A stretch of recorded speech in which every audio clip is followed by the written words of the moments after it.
नमस्कार। आज हम बात करने वाले हैं फलित ज्योतिष के ऊपर। प्रिडिक्शन कैसे करते हैं।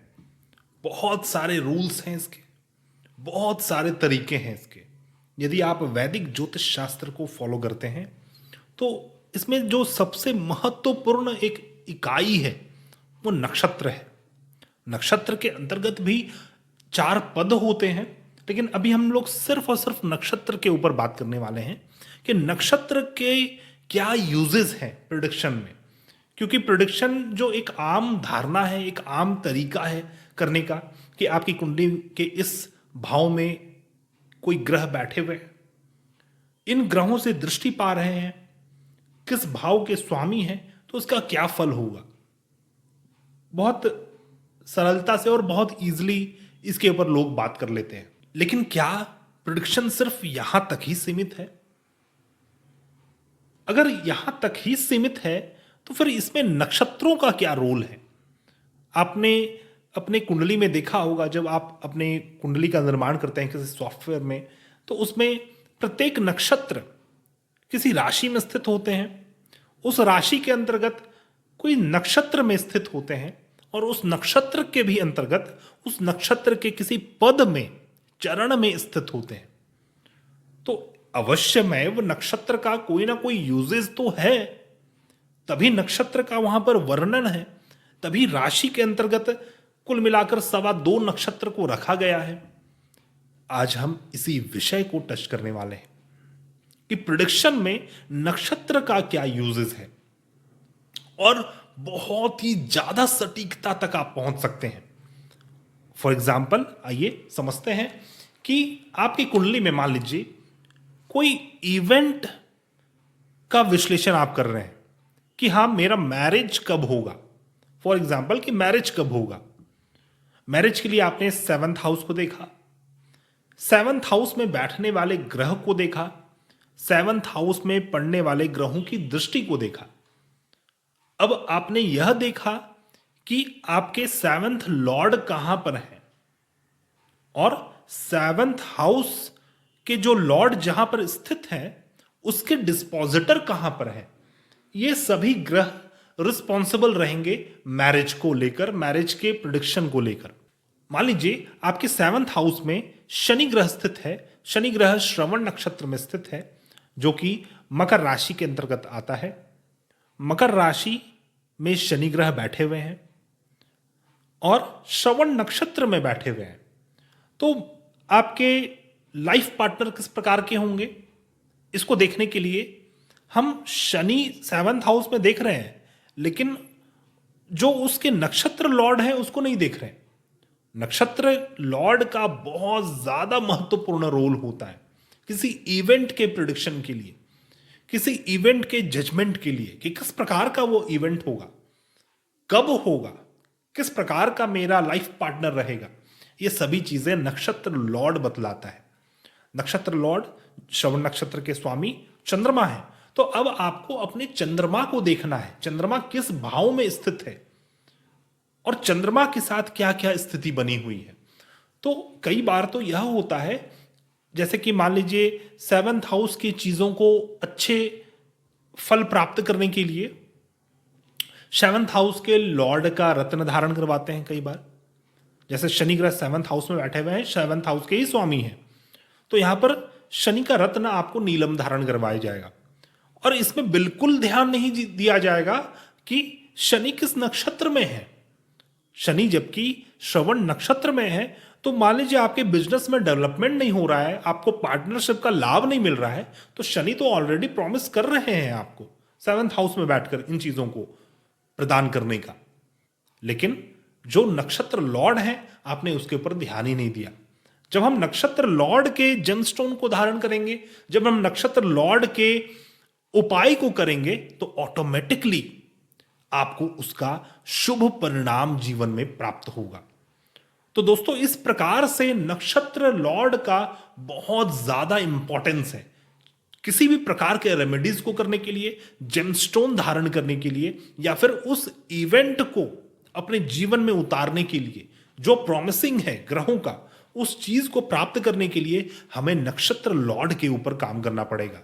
कोई भी पर्टिकुलर ग्रह जिस नक्षत्र में बैठे हुए हैं, वो नक्षत्र लॉर्ड अल्टीमेटली आपको उसका प्रभाव देने के लिए विवश होते हैं। अब यहां पर नक्षत्र का और क्या प्रभाव है, यह तो मैंने आपको किसी इवेंट को लेकर बतलाया। अब मान लीजिए नॉर्मल आपको फलादेश करना है। इसी एग्जाम्पल में हम समझते हैं कि शनि ग्रह मकर राशि में श्रवण नक्षत्र में 7th हाउस में बैठे हुए हैं। तो यहां पर आप क्या प्रिडिक्ट करेंगे about your 7th house? 7th house में शनि है, तो शनि 7th हाउस में दिग्बली हो जाते हैं। और शनि के पास एक रैलम है, एक तरीका है जिससे वो लोगों से डील कर सके, क्योंकि 7th house dealing with other peoples भी है, रिलेशनशिप है, संबंध का स्थान है 7th हाउस। और जब यहां पर शनि बैठ जाते हैं तो शनि यहां पर जातक को डिसिप्लिन बनाते हैं और बहुत ज्यादा पेशेंस देते हैं। तो ये एक नॉर्मल प्रिडिक्शन हुआ जो सब कर सकते हैं, और ये रियल बात है, सही बात है। लेकिन इसमें भी डीप एनालिसिस किया जा सकता है। उसके लिए हमें नक्षत्र को देखना होगा। श्रवण नक्षत्र, श्रवण नक्षत्र में शनि ग्रह स्थित है, तो श्रवण नक्षत्र के स्वभाव, श्रवण नक्षत्र है क्या, श्रवण नक्षत्र के कौन डेटी हैं, श्रवण नक्षत्र को किस चीज से दर्शाया गया है, जब हम इन सभी तत्वों को समझ जाएंगे तो हमारे प्रेडिक्शन में बहुत ज्यादा सटीकता हो जाएगी। अब जैसे मैं इसमें क्या प्रेडिक्शन करूंगा कि आप अपने श्रवण को, आप अपने कर्ण को, कान को बिल्कुल खोल कर रखें, क्योंकि जहां आपने गलत सुना, जहां आप बैड लिसनर हुए, वहीं पर आपका रिलेशनशिप खराब होने लग जाएगा। जैसे ही आप बैड लिसनर होंगे अपने बिजनेस डीलिंग्स में, आपको बैड रिजल्ट्स प्राप्त होंगे। या फिर हम ये कह सकते हैं कि आपके गलत सुनने के कारण आपको बड़े बड़े लॉसेस उठाने पड़ सकते हैं related to your 7th house, क्योंकि श्रवण नक्षत्र का स्वभाव ही यही है। जब हम पौराणिक कथाओं को सुनेंगे, समझेंगे, वेद पुराणों को अध्ययन करेंगे, तो हमें एक क्लू मिल सकता है। उससे क्लू क्या मिल सकता है? श्रवण नक्षत्र को किस चीज से दर्शाया गया है? श्रवण नक्षत्र जब एक कथा है, जब वामन अवतार हुआ था भगवान विष्णु का, तो उस समय वामन जी राजा बलि के पास जाकर उनसे कुछ दान मांगते हैं। तो राजा बलि के साथ शुक्राचार्य जो उनके गुरु थे, उन्होंने राजा बलि को टोका, बार बार बोला कि तुम सुनो मेरी बात को मानो कि यह विष्णु है और यह तुमसे छल कर रहा है। लेकिन राजा बलि ने बात सुनकर भी उसे नजरअंदाज किया और अल्टीमेटली बहुत सारी चीजों को लॉस करना पड़ा। एक भौतिक तरीके से हम लोग देखेंगे तो, आध्यात्मिक तरीके से देखा जाए तो राजा बलि का कहीं ना कहीं उद्धार ही हुआ। लेकिन यह श्रवण नक्षत्र का एक कैरेक्टरिस्टिक है कि जो भी ग्रह श्रवण नक्षत्र में स्थित हो जाते हैं, उस ग्रहों से रिलेटेड जातक कुछ नजरअंदाज करता है अपने हेयरिंग में, अपने सुनने में, और अल्टीमेटली डिजीज को प्राप्त करता है, अल्टीमेटली परेशानियों में फंस जाता है। तो दोस्तों, नक्षत्र का प्रभाव सर्वाधिक है, सबसे अधिक है, क्योंकि यह सबसे छोटी इकाई है काउंटिंग का, प्रिडिक्शन का। अब इसके अंतर्गत पद भी आते हैं, चरण भी आता है, और इसी चरण से डिसाइड होता है कि वह पर्टिकुलर ग्रह आपके नवमांश कुंडली में कहां पर स्थित है। इसीलिए ज्योतिष शास्त्र एक बहुत ही गहन विषय है, ब्रह्म विद्या इसे कहा गया है।